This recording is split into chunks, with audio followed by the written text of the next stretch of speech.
दर्शकों नमस्कार। दिल्ली देश में आपका स्वागत है। मैं हूं सुधीर राघव और आप देख रहे हैं कार्यक्रम RNA real news analysis.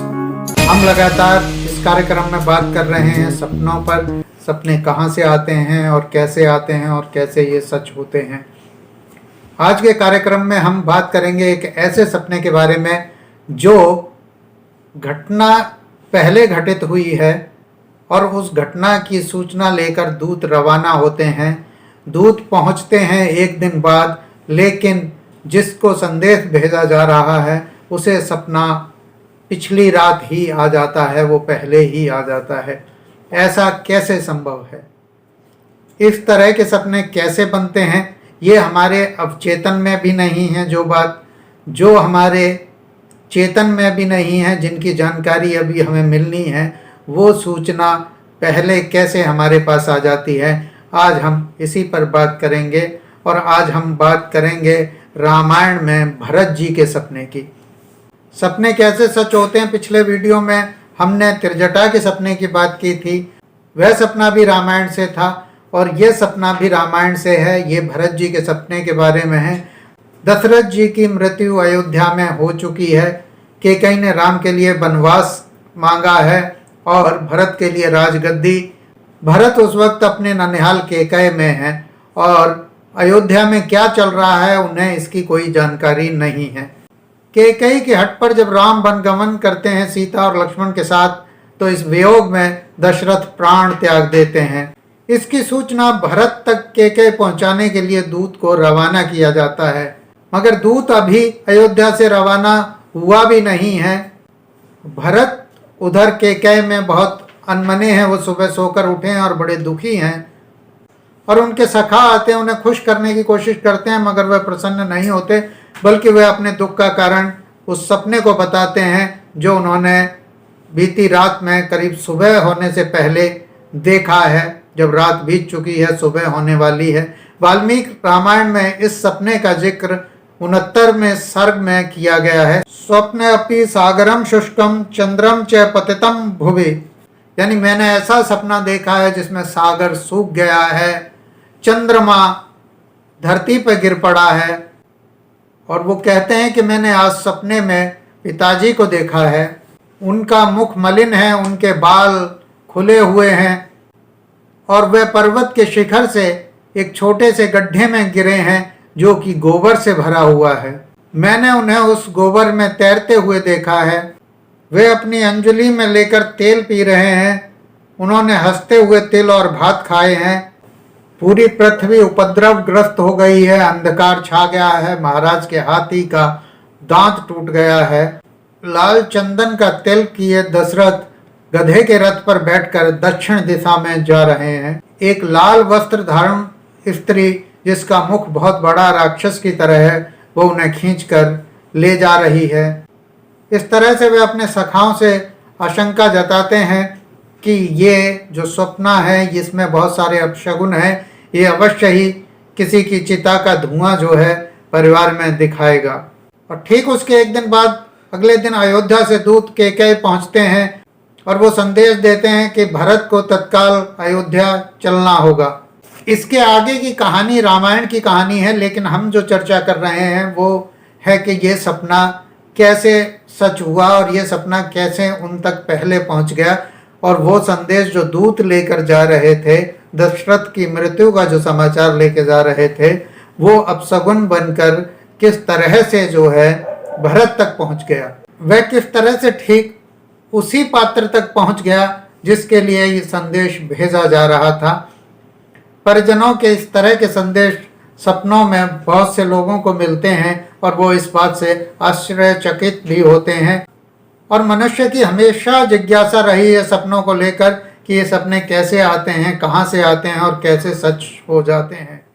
Fried ने इस पर हमारे चेतन अवचेतन की जानकारियों को इसका आधार माना है, लेकिन यहाँ जो घटना है दशरथ की मृत्यु की, वो घटना ना भरत के चेतन में है ना अवचेतन में है, लेकिन वो संदेश उन तक पहुंच रहा है। तो इस तरह का संदेश, मानसिक संदेश जो है, किस तरह से और किस चैनल के जरिए पहुंचा है, ये चर्चा का विषय है और ये एक बड़ा सवाल है और आज इसी सवाल पर हम चर्चा करेंगे। भरत अयोध्या से सैकड़ों मील दूर हैं, केकय में अपनी ननिहाल में, और उन्हें नहीं मालूम है क्योंकि आज की तरह तब फ़ोन और टीवी जैसी चीज़ें नहीं होती थीं जो कि राजाओं की, महाराजाओं की या शासकों की सूचनाएं तत्काल पहुंचा दें। सूचनाएं दूत जो हैं अश्व पर लेकर चलते थे, रथों में जाया करते थे, घोड़ों पर बैठ के जाते थे और वो कई दिन में पहुंचते थे। इस मामले में भी भरत तक सूचना जो है संदेश वाहक के जरिए भिजवाई गई थी, मगर एक सपना ठीक उस वक्त जब राजा दशरथ की मौत होती है उसके ही कुछ अंतराल पे जब भरत सोए हुए हैं, सुबह के समय उन्हें आता है। और हमारे यहाँ बहुत सी मान्यताएं लोगों के बीच हैं कि सुबह के सपने अक्सर सच होते हैं। इस तरह की मान्यताएं जो स्वप्न दृष्टा हैं या स्वप्न के जो व्याख्या करते हैं वो लोग कहते हैं, और बुजुर्ग लोग भी घर में इस तरह की बातें करते आए हैं। और यहाँ तक कि वाल्मीकि ने जब इस प्रसंग को रखा है अपनी रामायण में, तो ये कोई नई मान्यता नहीं है। इससे लगता है कि ये वर्षों पुरानी मान्यता है, क्योंकि इस बात पर विशेष जोर देकर कहा गया है 69वें सर्ग में कि रात जब बीत चुकी थी और सुबह शुरू होने वाली थी, उससे पहले मुझे ये सपना आया है। क्या ये सपना महाकवि भगवान वाल्मीकि की कल्पना था या उनके त्रिकाल दर्शन की जो महिमा है उसका नतीजा था, या अपनी वनवास अवधि में सीता जी वाल्मीकि के आश्रम में रहीं और उन्होंने प्रसंगवश अपनी कहानियाँ सुनाई होंगी अपने परिवार की। यह भी संभव है कि सीता जी से वाल्मीकि जी तक गई हो इस तरह के सपने की जानकारी।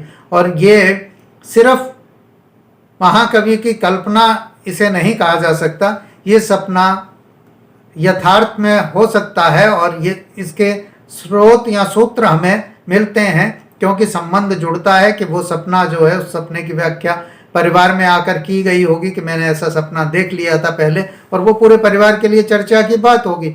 और वो चर्चा जब सीता जी लंका से वापस आती हैं तो वो उन तक भी आई होगी, या भरत मिलाप के समय भी हुई हो सकती है वो चर्चा सीता जी के पास हो, और सीता जी से वो वाल्मीकि तक आई होगी। तो ये सूत्र आपस में जुड़ते हैं, तो इसलिए आप इस सपने को ऐसे नहीं नकार सकते हैं कि ये सिर्फ कवि की कल्पना है। दूसरा, अब हम बात करते हैं तो फिर ये सपना जो है क्या कहता है, ये सपना भरत के चेतन और अवचेतन में कैसे आया। और चांद का गिरना, इस सपने में जो चांद का गिरना है वो भरत जी की अपनी कल्पना है। जैसे कि अब भी हम कल्पना करते हैं और जो चीज़ें दिख रही हैं उसे पास बुलाने की कोशिश करते हैं। बच्चों को चांद आकर्षित करता है कि चांद आ रहा है, गिर रहा है, तो इस तरह की विचार रहते हैं। वो चेतन अवचेतन में इस तरह की कल्पना बन सकती है, तो इस पर भी बहुत आश्चर्य नहीं किया जा सकता है। जो सबसे अहम बात है वो ये है कि वो देखते हैं कि गधे के रथ पर बैठकर दक्षिण दिशा में दशरथ जा रहे हैं, उनके पिता जो हैं दक्षिण दिशा में जा रहे हैं। आप देखेंगे जो रामायण काल है उसमें दक्षिण दिशा की ओर जाते हुए सपने में दिखना मृत्यु का कारण माना जाता है। आप देखेंगे कि जब त्रिजटा के हवाले से सपना कहा जाता है तो उसमें भी इसी अपशकुन को शामिल किया जाता है कि रावण को उसने दक्षिण दिशा की ओर जाते हुए देखा है। तो ये एक रामायण काल का रूपक हो सकता है। सपने में दिशा बोध रहता है या नहीं रहता है, ये भी एक विचारणीय प्रश्न है। जब किसी को सपना आता है तो क्या वो सपना ऐसा होता है कि उसे पूरब पश्चिम उत्तर दक्षिण इस तरह की दिशाओं के बोध होते हों, या सूर्य उदय दिख जाए, ये अलग चीज़ है, सूर्य अस्त होता हुआ दिखे, ये भी स्पष्ट हो सकता है कि पूरब पश्चिम दिशा हम देख रहे हैं। लेकिन उत्तर और दक्षिण को देखना एक अपने आप में बहुत ही अनूठी बात है, क्योंकि ये रामायण काल का एक प्रचलित मुहावरा है। तो ये मन की आशंकाएं होंगी जिन्होंने इस तरह के सपने बुने। और लेकिन सबसे बड़ा सवाल यह है कि जो अयोध्या में जो घटना घट रही है वो संकेत भरत जी को कैसे पहुंच रहे हैं। क्या मनुष्य के मस्तिष्क में कोई ऐसा सेंसरी चैनल है जो एक खास फ्रीक्वेंसी जनरेट करता है और जो सैकड़ों मील तक जा सकती है और उसी पात्र को मिलेगी जो उस पर्टिकुलर फ्रीक्वेंसी को रिसीव करे। जिस तरह से अभी हम मोबाइल में रिसीव करते हैं, एक पर्टिकुलर नंबर हमारी फ्रीक्वेंसी बताता है और वो हमारे ही नंबर पर रिसीव होती है। तो क्या मनुष्य के मस्तिष्क से भी कुछ इस तरह के आपात संदेश ऐसी फ्रीक्वेंसियां बनाते हैं जो कि आगे चलकर उसी इच्छित व्यक्ति तक पहुंच जाए किसी ना किसी रूप में, और वो उन्हें किस रूप में डिकोड करता है, वो उसे सपने के रूप में डिकोड करता है या कल्पना के रूप में डिकोड करता है, ये एक अलग पहलू है इसमें। क्योंकि निद्रा भी चेतन और अवचेतन दोनों का रूप है, इसलिए वो कल्पना का जगत भी है और अवचेतन से आया हुआ जगत भी है, वहाँ पर समाहित है।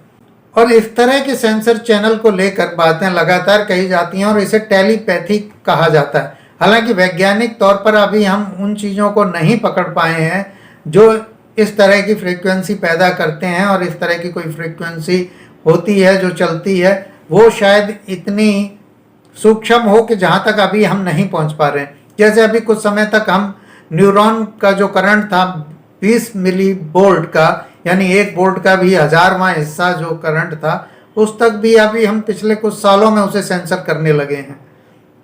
मस्तिष्क की जो न्यूरो गतिविधियाँ हैं उनको सेंसर करना हमने अभी पिछले कुछ समय से सीखा है, उनको सेंस कर पाना। उससे पहले हम उन्हें सेंस नहीं कर पाते थे।